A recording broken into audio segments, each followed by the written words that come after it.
To post one's syllabus in the LMS is fairly straightforward. You'll just go to the LMS and open the course in question, and then scroll down. You'll see the course and syllabus and documents section there, which is where you're going to put it. Come over here and select Add Activity and Resource. And we're going to go up to the top tab, and we're going to choose that it's a resource that we're adding. It's not an activity.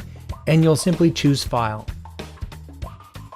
From there, you'll see this pops up, and all one need to do is put in the title, and then this section you can either click it and go to the file itself, or you can drag the file in from the desktop or wherever it happens to be and place it in there, and then scroll down to the bottom of that, click Save, and then you will want to move that, so we'll come down to where it loads. It loads at the base of the interface, and we'll click that little arrow. Now that is the file in question because we clicked that arrow, and we'll come up here and we'll click probably the top of the course, syllabus, and document section, and we'll say move here, and now your syllabus is put on the site and moved up to where students can find it.